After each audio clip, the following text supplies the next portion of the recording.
శుద్ధి మరియు ధన శుద్ధి, వాక్యం శుద్ధి. కనుక ఈ కన్ను నైవేద్యంగా సమర్పించి నేను నిన్ను దర్శిస్తే నా శ్రవణ ఇంద్రియమైనటువంటి చెవులు నేను నైవేద్యంగా అనేసి నిన్ను పవిత్రంగా నీ శబ్దము, నీ వచనము, నీ యొక్క వాక్యములు శ్రవణములు చేయడములను వింటి. అందుకనుక కన్నుతోని దర్శించి చెవుల ద్వారా నీ యొక్క శ్రవణము వాక్యములను విని ఈ చెవులు పునీతము. కళ్ళతోని చూసి దర్శించి నయనం పావనం. అలాగనే నీ నామస్మరణ చేసి నా యొక్క నాలుక చేసినటువంటి పాపం కింద ఉంటే నేను పునీతం చేసుకున్నా. అంతే కాబట్టి నీ నామస్మరణ వల్ల కలియుగంలో ఏమున్నది అంటే కలియుగమున పాపము కలిగించేటటువంటి శక్తి భగవన్ నామస్మరణతో, భగవన్ నామస్మరణతోనే మనం పంచమహాపాతకములు కూడా పోయేటటువంటి శక్తి ఏదైనా ఉన్నట్టయితే అది భగవన్ నామస్మరణతోనే. భగవన్ నామస్మరణ అందరి కాబట్టి విశేషంగా ఇటువంటి నామస్మరణ మరియు ప్రార్థన భగవన్ నామస్మరణ అంత విశేషమైనటువంటి శక్తి ఉంటుందన్నమాట. అంతే కాబట్టి తల్లి సమాజ సేవ, అదేవిధంగా సమాజ సేవ, అదేవిధంగా దేశ సేవ, గురు సేవ, రాష్ట్ర సేవ, ధర్మ సేవ. సేవ తన తనువుతోని అంటే చేతుల ద్వారా ఈ రెండు కాళ్ళతో పాదయాత్ర, ధర్మయాత్ర, ధర్మ యొక్క రక్షణము తను ఇచ్చి సేవలు చేతుల ద్వారా ఏ విధంగా సేవ అంటే నేను గురువు యొక్క ఆజ్ఞ పాలన చేసేటటువంటి గురువు ఆజ్ఞ ప్రకారంగా దాసోహం, దాసోహం దేవుని భావం లేనటువంటి సమాజ సేవ. సమాజం దేశం అంటే సమాజం దేశం అంటే తాత్కాలికంగా మట్టి ముద్ద కాదు దేశం అంటే, రాష్ట్రం అంటే. వాస్తవికంగా ఆ ఒక సమాజం అంటే సమత, దేశం అంటే మనుషులు. దేశం అంటే మనుషులు, మరి మట్టిగానే కాదు. అందుకు కాబట్టి రాష్ట్రము, దేశము, సమాజం అంటే మనుషులే. అంతే కాబట్టి సమాజం అంటే సమత. సమత అందరినీ సమతా భావంతో జ్ఞానం పంచడం. ఈ మనిషి జన్మంలో పుట్టినది ఒకటి కాదు, రెండు కాదు, మూడు కాదు, నాలుగు కాదు, 84 లక్షల రకాలు. దానివల్ల ఉత్తమమైన ఏదైనా జన్మ ఉంటే అది ఒక మనిషి జన్మనే. అది ఒక మనిషి జన్మనే ఉత్తమమైనటువంటి జన్మ. అది ఎందుకు అంటే ఏ ప్రాణికి ఏదైనటువంటి శక్తి ఇచ్చినటువంటిది అది వాక్శక్తి, అదేవిధంగా వివేక శక్తి మానవునికి ఒకటి. కనుక భగవంతుని తెలుసుకోగలిగేది, చూడగలిగేది, దర్శించగలిగేది ఒకే ఒక అవకాశం అది మానవ జన్మకే.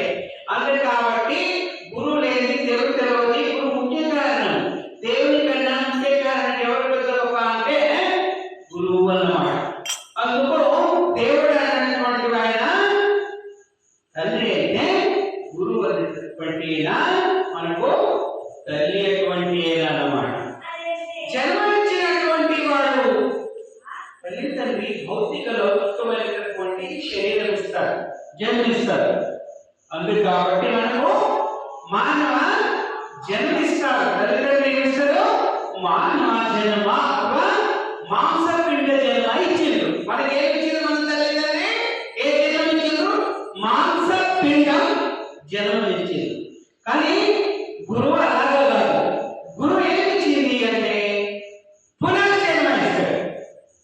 మన తల్లిదండ్రి మనకు మానవ మాంసపిండ జన్మ ఇచ్చింది. అయితే దానికి గురువు ఏమి ఇస్తాడు అంటే పునర్జన్మ ఇస్తాడు. పునర్జన్మ అంటే మంత్రపిండ జన్మ.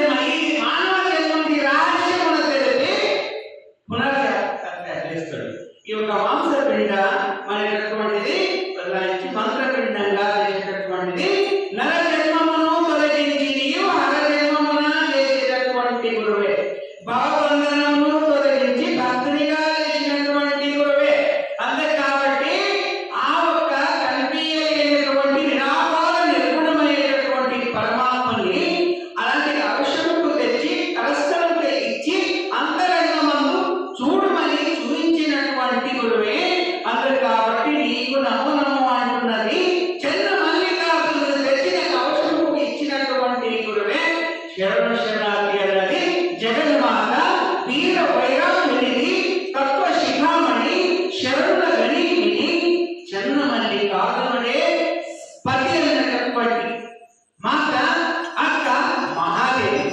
అందుకు వీర వైరాగిణిది. వైరాగ్యం కూడా ఒక నిధి అటువంటిది. నిధి అంటే బంగారం, నిధి అనేటటువంటిది బంగారం అంటే అనుకోండి. అట్లా వైరాగ్యం కూడా ఒక మహానిధి, జ్ఞాననిధి. అంతే కాబట్టి అక్క మహాదేవి సర్వసంగ పరిత్యాగి. అంతే కాబట్టి మొట్టమొదటిగా కన్నడ దేశమున మొట్టమొదటి కావిత్రి. కాబట్టి మొట్టమొదటి కవి సావిత్రి వచన రచయిత్రి. ఆమె మొట్టమొదటి వచన రచయిత్రి. కాబట్టి అక్క మహాదేవి స్కూలుకు స్త్రీలకు పోయేటటువంటిది చదువుకుని ఆటకారికాలు లేకుండా ఆమెని మొట్టమొదటిగా స్కూల్ పోయినటువంటి కన్నడ కావిత్రి, కన్నడ దేశంలో. అంతే కాబట్టి అక్క మహాదేవి మొట్టమొదటిగా కన్నడ కావిత్రి. కాబట్టి విశేషంగా శరణుల గణిని మొట్టమొదటిగా అక్క అనేటటువంటి బిరుదు నాకు వచ్చినటువంటిది వైరాగినిది. ఆడపిల్ల వైరాగినిది. ఆ పురుషులకు అక్క అనేటటువంటి అందరికీ ఆడపిల్ల స్త్రీలకు కూడా అక్క అనే బిరుదునామం పొందినటువంటి అక్క. ఇంకొకటి భక్తులలో భక్తురాలు భక్త మీరాబాయి. ఆమె రెండవ భక్త. విశేషంగా ఇలా కూడా ఆడపిల్లలు కూడా భక్తులు ఉంటారు. ఆ విధంగా శరణీయులు ఉంటారు. అంతే కాబట్టి విచార చేయలే. అంతే కాబట్టి వైరాగ్యం అనేటటువంటిది కూడా ఒక మహానిధి. వైరాగ్యం అంటే తెలుసా? సర్వ సంగ పరిత్యాగమును చేసినటువంటి వాళ్లకు వైరాగ్య నిధి అంటారు. సర్వమును సంగమును అన్నిటికీ పరిత్యాగం చేసినటువంటి వాళ్లకు వైరాగ్య నిధి విరక్తులు అంటారు. అందు కాబట్టి జగత్ సే ఈ దునియా సే దిల్ హటాలి అంటే ఈ దునియా నుంచి మనసు దూరం చేసుకున్నటువంటి మహాపరిత్యాగం. దీనికి ఏమంటారంటే వైరాగ్యం. వైరాగ్యం ఎన్ని రకాలు ఉంటాయి అంటే 3 రకాలు ఉంటాయి. మనుషులకు వైరాగ్యం ఎన్ని రకాలు ఉంటాయి అంటే 3 రకాలు ఉంటాయి. మొట్టమొదటి వైరాగ్యం ఏదైనా ఉంటే ప్రపంచంగా మొట్టమొదటి వైరాగ్యము గర్భవతి గల స్త్రీకి ఉంటుంది. వైరాగ్యం ఎప్పుడు వస్తుంది వైరాగ్యం అంటే ఒక్కొక్క కుమారునికి జన్మ ఇచ్చేటప్పుడు ఆ సందర్భంలో వైరాగ్యం వస్తుంది. ఒక శిశువు జన్మ ఇచ్చేటప్పుడు అది ఎంత బాధ, ఎంత కష్టమో సత్యుడు పలుకుడు ఆ విధంగా ఉంటుంది. ఆ ఒక సందర్భం ఆ పురుడు నొప్పులు ఎలా ఉండాలి, ఏ విధంగా జన్మ ఇయ్యాలి అనేటటువంటి బాధ ఎవరికైనా ఉంటే అది జన్మ ఇచ్చేటటువంటి తల్లికే తెలుస్తుంది. అందుకు కాబట్టి అన్నది అప్పుడు వైరాగ్యం వస్తుంది. ఏమని అంటే ఎన్నటికీ కూడా ఈ ప్రపంచముల పిల్లలకు జన్మ ఇయ్యరాదు అని అనుకుంటారు. అది మొట్టమొదటి వైరాగ్యం ఆడపిల్ల. ఇది రెండో వైరాగ్యం. ఎప్పుడమ్మా అది రెండో వైరాగ్యము అంటే ఈ తనువులోన పంచభౌతికమైనటువంటి ఈ యొక్క పంచభూత తనువు, ఈ తనువులో ఉన్నటువంటి చైతన్యాత్మకం శివుడు ఉన్నప్పుడు, జీవుడు ఈ శరీరంలో శివుడు ఉన్నప్పుడు ఈ శరీరంలో కనుక దీనికి హోనరే ఇచ్చుడు, తీసుకుడు, మాట్లాడు, మాన మర్యాద, విచారశక్తి అథవా ఈ యొక్క కార్యక్రమం చేసేటటువంటి వృత్తి పని ఇవన్నీ గ్రహించుకోగలిగేటటువంటి విచారశక్తి, ఆచార విచారాలు ఈ శరీరంలో ఉన్నటువంటి జీవాత్మ దీనిలో ఉన్నటువంటి శివుడు ఉన్నంత వరకే మాత్రం. అదేవిధంగా దీని నుంచి ఒకవేళ ఈ యొక్క జీవంలో ఉన్నటువంటి శివం కూడా పోతే, ఒకవేళ ఈ శరీరం మరీ శవం శవం అప్పుడు ఈ శివం పోయిన తర్వాత నీకు మయం లేదు, మర్యాద లేదు, నేను ఉంచుకునేది లేదు. తక్షణం డాలర్ల కోట్లు సంపాదించిన భూములున్నా, ఇల్లున్నా, బిల్డింగున్నా, కారున్నా, బైకున్నా, వస్తువున్నా, పొడవున్నా, బంగారున్నా, ఏది ఉన్నా నీ పాలు తెలియదు. నిన్నే ఉంచుకోవాలి, ఉన్నాయని వాళ్ళు చేసుకుంటారు. ఈ యొక్క చెత్తకే ఎప్పుడెప్పుడు పుడుచాలా తీసుకెళ్ళి ఎప్పుడెప్పుడు మట్టిలో పెట్టాలా, ఎప్పుడెప్పుడు తగలబెట్టి కాలబెట్టాలి అనేటటువంటి ఒక నిదర్శనే ఉంటారు మనకు. అందరు కాబట్టి అప్పుడు తీసుకెళ్ళి సంస్కారం చేసి ఏర్పాటు చేస్తారు. అది ఏ యాత్ర అంటే బతికి ఉన్నప్పుడు కాళ్ళలో నడిచేది పాదయాత్ర. అంటే ఒక క్షేత్రానికి నడుచుకుంటే, ధర్మస్థలానికి నడిచేటటువంటిది ఇది దైవయాత్ర, ఇది పాదయాత్ర. అందుకే కాబట్టి గురువు దగ్గర పోతుంటే గురువు దగ్గర గురుయాత్ర, గురుదేవుడి దగ్గర యాత్ర. అది ధర్మక్షేత్రానికి పోయేటటువంటిది ధర్మక్షేత్ర యాత్ర. అంటే లాస్ట్ యాత్ర ఏంటంటే అది శివం పోయింది కాబట్టి శవయాత్ర. అది రెండవ వైరాగ్యం. ఏ వైరాగ్యం అది? రెండవది. ఎప్పుడు ఏ విధంగా అంటే అక్కడ మట్టిలో ఊడ్చేటప్పుడు మట్టి కాళ్ళ పెట్టేసి వేసేటప్పుడు, లేదంటే అగ్నిలో పెట్టి కట్టెలో పెట్టి అగ్ని తగిలించేటప్పుడు కాలులో మట్టిలో వేసినప్పుడు మట్టిలో కూర్చోబెట్టి మట్టికి కూర్చున్నప్పుడు అప్పుడు మనుషులందరికీ మీ శివయాత్ర పోయినప్పుడు మీ అందరికీ అందరిది ఒక్కరోజు ఇంతేనా అనే వైరాగ్యం వస్తుంది. అందరికి పోయినాడు అక్కడ ఏం మట్టి కూర్చొని శివయాత్ర చేస్తారు కదా లాస్ట్. ఇది రెండోది వైరాగ్యం వస్తుంది. నీకు కూడా వస్తుంది వైరాగ్యం. ఆ మూమెంట్లో పోయినప్పుడు ఒక్కరోజు పుట్టిన తర్వాత ఒక రోజు ఇంతే కదా అందరికీ వైరాగ్యం వస్తుంది. ఇది రెండవ వైరాగ్యం. ఇక మూడవది వైరాగ్యం ఉంటుంది. ఇంకొకటి ఏ వైరాగ్యం అంటే దునియా సే దిల్ హటాలే. పుట్టేటప్పుడు చదువు యుద్ధని ఒకటే వైరాగ్యం. రెండవ వైరాగ్యం శరీరం వదిలిపెట్టి పోయి అందరూ వచ్చేటప్పుడు రెండవ వైరాగ్యం. ఇవన్నీ కూడా పుట్టుగా ఏమి, గిట్టుగా ఏమి, దీని గమ్యం ఏమని గ్రహించి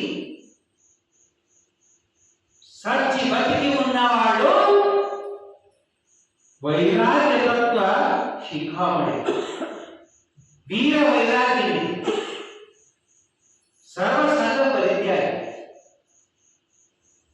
వైరాగ్యుని అంటే మూడో వైరాగ్యులు సచ్చి బతికేటువంటి అందరూ బతికి సస్తారు. వాళ్ళు సచ్చి బతికి ఉండి జగత్తు కొరకు ఊదుబత్తిలాగా ఉంటేసే సుగంధులందరికీ వీరచెల్లి తాను ఊడితే కానీ పోతారు. మహాత్ముల వైరాగ్యం ఇది మూడో వైరాగ్యం. మహాత్ముల కంటది ఏమని సచ్చి బతికేమో, సచ్చి బతికి ఉన్నాయనుకో సమస్త శరీరంలో ఉన్నాయి సత్యేసి తాను ఉండి లేకుండా ఉన్నటువంటి సాధు అంటారు. సాధు సచ్చి బతికినందుకు. సచ్చి అంటే మంచి ప్రాణం పోయేవాడు. తన శరీరంలో ఉండేటటువంటి అవయవాలని భగవంతుని ఆకారంలో కల్పించి దైవమయంగా ఆ స్థానంలో అన్ని స్థానంలో దైవమయంగా పరమాత్మని యొక్క వైబ్రేషన్ దర్శనం అట్రాక్షన్ చేసుకొని ఈ యొక్క జీవనమే పరమాత్మకి దైవంగా అర్పించినటువంటి వాళ్లకు మూడో వైరాగ్యం. అందరు కాబట్టి వాళ్ళకు వైరాగ్యాన్ని అంటారు. మహాత్ములకు, త్యాగిలకు, యోగులకు, సత్పురుషులకు సర్వ సంఘ పరిత్యాగం చేసిన వాళ్లకు వైరాగ్య నిధి అంటారు. అక్కడ ఏముండాలంటే సర్వ సంఘ పరిత్యాగి అయితే వాళ్ళు చేసేటటువంటి కృషి ఉండాలి. మనందరికి ఒక కృషి ఉండాలి. కృషి అంటే పని, డ్యూటీ.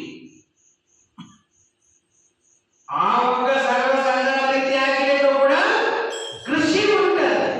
ఏ కృషి అంటే మేటి విద్య, అందులో చేసే కోటి విద్య. కోటి ఉద్యోగం చేసే వాళ్ళకు ఉద్యోగం చేసి డ్యూటీ చేసి కోటి విద్య. ఈ యొక్క వృత్తి, ఈ యొక్క జాతీయులు కడుపుకు చేసేటటువంటి అన్నం కోసము కోటి విద్య. రైతు భూమి మీద పనిచేస్తుంది, భూమితో కుస్తీ ఆడతాడు. తన శరీరంలో ఉన్నటువంటి రక్తాన్ని చెమట రూపంతో కుస్తీ ఆడతాడు. భూమి మీద కష్టపడితే ఆయన చెమట భూమి మీద పడతాడు. అప్పుడు విత్తనాలు, ధాన్యాలు పట్టబడించి రెండు చేతులు తనుతో, శ్వాసతో, మనసుతో అన్ని పరమాత్మని కల్పించి కాయకష్టం చేస్తాడు. చేసి ఆ శరీరంలో ఉన్న రక్తాన్ని చెమట రూపంతో కృషి చేసి కాయకం చేసి దానివల్ల ఆయన కష్టం ఒకే చోట కాదు, వ్యాపారికులకే గాక డ్యూటీ చేసేటోడికే గాక అందరికీ పడుతుంది యొక్క శ్రమ. యాగంటే గుడి, గోపురాలు, పూజ, పునస్కారాలు, రాజులు, మహారాజులు అంతవరకు దేవుని దగ్గర ఉన్నటువంటి విగ్రహాలు, గుడిలు, గోపురాలు ఆడాక ప్రసాద రూపంలో రకరకాల రూపంలో ఎవరికి కష్టమే ఒక్క రైతు. అయితే వీరందరూ మిగతా అందరూ వాళ్ళ కర్తవ్యం, వాళ్ళ యొక్క డ్యూటీ, వాళ్ళ కృషి చేస్తుంది. ఒక్కడు రైతు ఒక్కడే పని చేసుకునే కదా అందరూ చేస్తుంది. అయితే రైతు అందరికీ మేటి. మేటి అంటే తెలుసు కదా, ఆ కళ్ళన అది ఇట్లా కట్టేది మధ్యన ఏమంటారు మేటి అందరి కాబట్టి మేటి. ఆ మేటికి ఏం చేస్తుంది అంటే ఇప్పుడు తక్కువ అయిపోయింది, ఎట్లా కడుతుంది, జొన్నలు ఎన్ను తీసి అన్న పెట్టి అంతా దానికి ఎట్టు కట్టి తిప్పుతుంది అనమాట. ఒకటి 4-5 ఫీట్ల ఎట్టు కట్టి తిప్పుతుంది. ఒకటి అడుగు పెట్టేసి ఆ ఎన్నంతా ఆ జొన్నంతా అన్నాయి ఇంకా జొన్నలు బయటకు వస్తుంది. అట్లా ఆ విధంగా ఈ కృషి చేస్తున్నారు కదా. ఈ కృషి ఎట్లుంది అంటే వాస్తవికంగా వీళ్ళంతా ఈ రైతు చేసినటువంటి మేటి ఏముంది కదా, అట్లా ఎన్నుకొక్కటువంటి కష్టం. ఆయన పెద్ద మనుషులు బుడదల పని చేసిన కొడుకు, బుడదల పని చేసిన వాళ్ళకు ఎట్లుంటుందంటే నోరంతా పెరుగుంటుంది, చెయ్యి బుడద ఉంటుంది, నోరంతా పెరుగు. అట్లా ఒక్కొక్కరు ఒక్కొక్క పని చేస్తుంది. అట్లా వాళ్ళ ఊర్లలో అంతా ఏర్పరచుకొని అందరూ కలిసి ఒక్క చోటు ఉంటే ఒక ఊరు అయ్యారు. అందుకు వాళ్ళ అవసరం ఉన్నటువంటిది పని చేసుకొని వాళ్ళ గురించి వాళ్ళు ఒక్కొక్క పని చేసుకుంటారు. ఇవన్నీ కోటి విద్యలు ఉంటుంది. అయితే ఇంకొకటి ఋషులకి చేసేటటువంటిది కృషి ఉంటుంది. ఏమది అంటే మేటి విద్య అంటే దైవీ విద్య. వాళ్ళు చేసేటటువంటి తపస్సు మరియు ధ్యానము మరియు యోగము చేసి ఆ కృషి చేసి ఆత్మ జ్ఞానం సంపాదించి అది జగత్తుకు వాళ్ళ ఆత్మ జ్ఞానం మరియు దైవీ శక్తి జగత్తుకు ధారవచ్చేటటువంటి దిననిత్యంగా మీరు సుభిక్షంగా జీవనం చేయాలనేటటువంటి కృషి ఎవరైనా చేస్తే అది మహాత్ములు చేస్తారు. ఆ కృషి చేసిన ఋషి అవుతాడు, ఆ కృషి చేసినోడు ఋషి అవుతాడు, మరి ఈ కృషి చేసినోడు రైతు అవుతాడు. మన గణిత జ్ఞాన కృషి చేసినవాడు ఆయన విద్య చెప్పేటోడు విద్వాంసుడు అవుతాడు, బుద్ధి చెప్పేటోడు బుద్ధివంతుడు అవుతాడు. అట్లా ఈ విధంగా వాళ్ళ విద్య చెప్పేటోడు విద్యావంతుడు అవుతాడు, బుద్ధి చెప్పేటోడు బుద్ధివంతుడు. అట్లా ధనం కృషి సంపాదించేవాడు ధనవంతుడు అవుతాడు. అందుకు ఈ విధంగా బుద్ధి సంపాదించుకునేవాడు బుద్ధివంతుడు. ఎవరు బుద్ధి సంపాదిస్తారంటే అది ఆనంద అంగడే దొరకదు. ఆ బుద్ధి దొరకాలి అంటే ఎవరి దగ్గర దొరకాలంటే కృషి చేసేటటువంటి రుచుల దగ్గర. ఆ రుచి దగ్గరే ఆత్మ, మరి ఆత్మ యొక్క సాధన, ఆత్మ యొక్క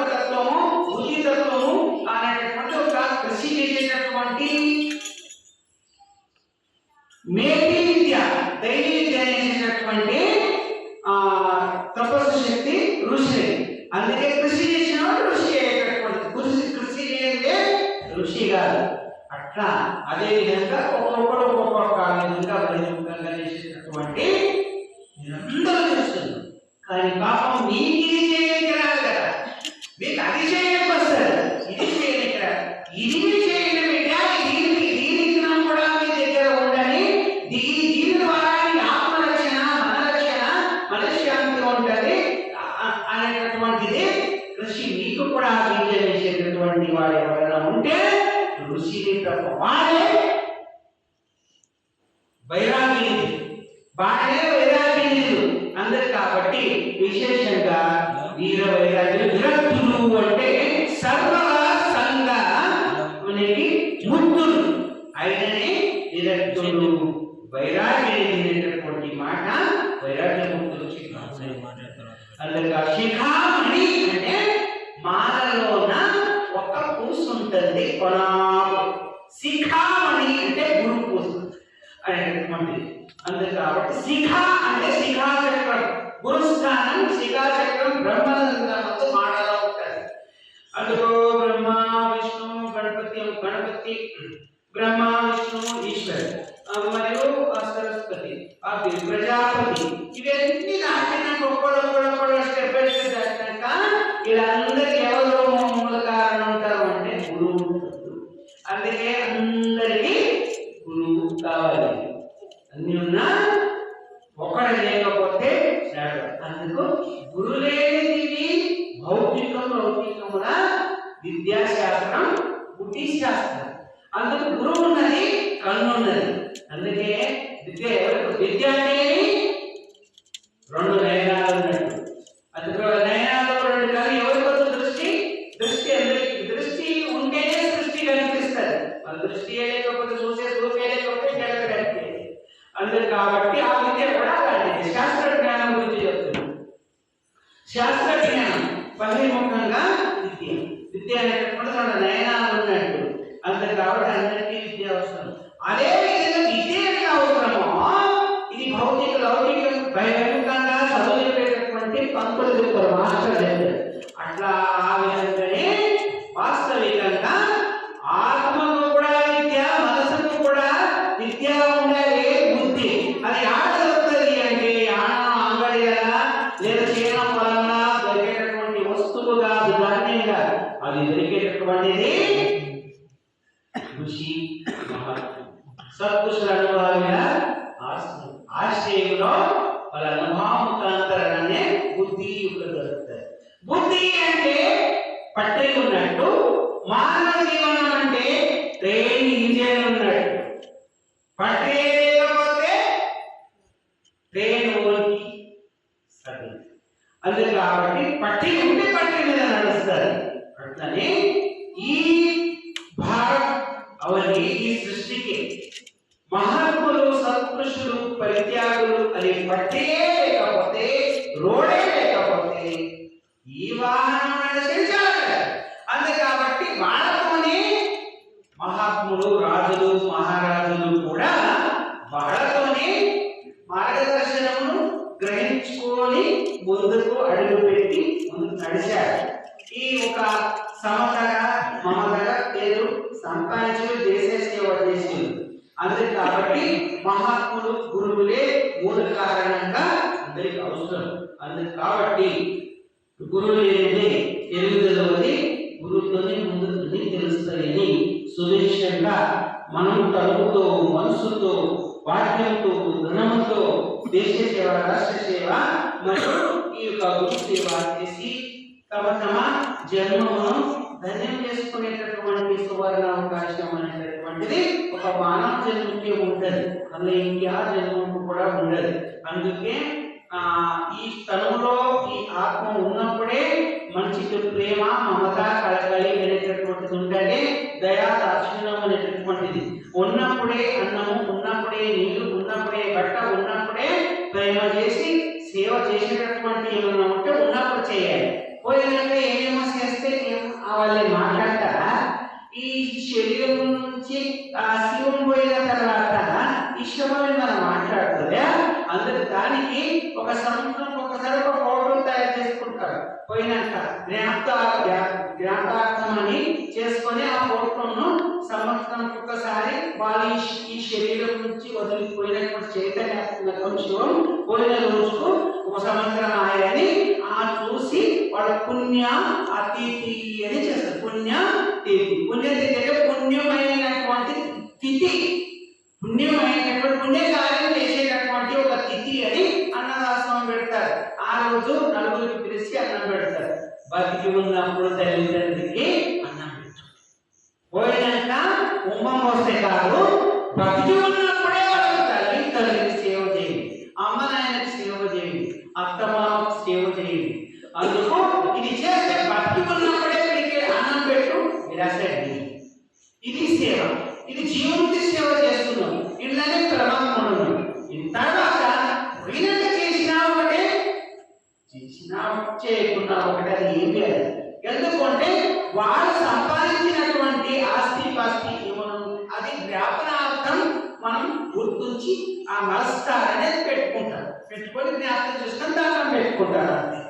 కాబట్టి బతికి ఉన్నప్పుడు చేయాలి, తర్వాత సంవత్సరానికి చేస్తానంటే చేయాలి. కానీ బతికి ఉన్నప్పుడు చేసినప్పుడు ధన్యం అన్నమాట అనే మాట చెప్తున్నాం. మనం ఆలోచన ఎవరికి చేస్తుంది, నీవు దేవుడికి అర్పించే ఒకటి గోపురాలు లింగము మూర్తులు వాటికి పూజ చేస్తున్నావు కదా, అవి చేసి అక్కడ పెట్టి అది ఆడే విడిచిపెట్టి రాగా, అది నిరుపేదలు ఆకలిలోనూ అన్నం పెట్టు, వీర్యాన్ని పెట్టాడు.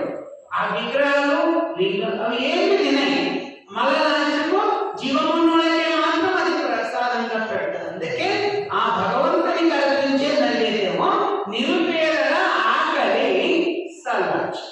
ఇది ఏ మూల కారణం అనేటటువంటి మాట సుదీక్షగా నీరు ఆకలికి అన్నం పెడితే అన్నం పెట్టు, నీవు రూపాయి అంటే నీవు ఈ గ్లాస్ నీళ్ళు, తర్వాత నీవు దుర్పా తీరినాక నీళ్ళు ఇచ్చిన, నీవు ఆకలి తీరినాక అమృతం పెట్టినా, ఏ పెట్టినా వ్యర్థమే. అందుకు ఉన్నప్పుడే పెడితే అమృతం రాగా నీరైనా మహాపంచ పరమాణం, నీవు ప్రసాదంతో అన్నమే పెట్టినా అది పంచపక్ష పరమాణం. ఇదే పరమాత్ముడికి అర్పించేటటువంటి నైవేద్యం అని చెప్పి సుదీక్షంగా సేవ చేసేటటువంటిది ఉంటే జీవం ఉన్నదానికి సేవ చేసి చేసి జన్మధన్యం చేసుకోండి, ఆశీర్వాదం దొరుకుతుందని చెప్పి మహాత్ములు సత్పురుషులకు శరణులకు అన్ని ఆత్మలకు ఉన్నదానంలో చూసి నీవు ఆకలి చూసి అన్నం పెట్టు, నా దుర్ప చూసి నీళ్ళేది, క్షేత్రం చూసి ఎత్తేది, పాత్ర చూసి దానం చేయి. ఇదే ఒక మానవ లక్షణం. ఆ దానం ఏం పని చేస్తారంటే సాధ్యవాన పడితే కట్టిస్తే నోరు తెలిసి ఉంటే ఆ చిన్న పడితే ముత్యాలు లేదనుకుంటే కావు. ఆ ఒక కట్టిస్తాలు తెలిసి లేకపోతే మీద పడితే ముత్యాలు కావు. సౌటం మీద పడితే ఉప్పు నీరు అయితే అవే సాధ్యవాన. అదే రేగడం మీద పడితే తీయ నీరు అయితే తాగండి. అదేవిధంగా బండ మీద పడితే అవి ఆవిరైపోతాయి. అట్లా కట్టిస్తే పడితే ముత్యాలు అయితే మీరు చేసిన దానం కూడా కట్టించేటువంటి మహాత్మ సంపురుషులను బాగలేనటువంటి పరిత్యాగులకు అథవా ఆకలి ఉన్నోళ్లకు అలాంటి వాళ్ళకు నిరుపేదలకు ఏమి నిర్ధారణ చేసి సుభిక్షంగా రక్షిస్తే వాళ్ళని ఆకలి గుర్తించి దూపు గుర్తించి బట్టలేనటువంటి లేనట్టు చేస్తే ఆ పరమాత్మనికే అర్పణమైతే వాళ్ళకి నైవేద్యం ఉంటుంది. ఇదే ఈ యొక్క మానవ ధర్మం, మానవ ధర్మం, మానవ ధర్మం అందరు. కాబట్టి ఈ విధంగా అందరికీ శుభంగా జయంగా ఈ యొక్క మానవ ధర్మానికి జయం గాని, రాష్ట్ర ధర్మానికి జయం గాని, విశ్వ ధర్మానికి జయం గాని ముందడుగు పెట్టి ఈ యొక్క సమాజ సేవ, దేశ సేవకు ముందడుగు పెట్టి సేవ చేయడానికి ముందుండాలి అందరు. కాబట్టి ధర్మం రక్షితో రక్షిత, ధర్మాన్ని మనం రక్షిస్తే మనకు ధర్మం ఎట్లా రక్షిస్తుందో, జ్యోతిని రక్షిస్తే దాని వెలుగులో మనం ఏమైనా చూసుకుంటామో అట్లనే మనం ధర్మం రక్షించాలంటే మనం ధర్మాన్ని రక్షిస్తే మనకు అది రక్షిస్తుంది.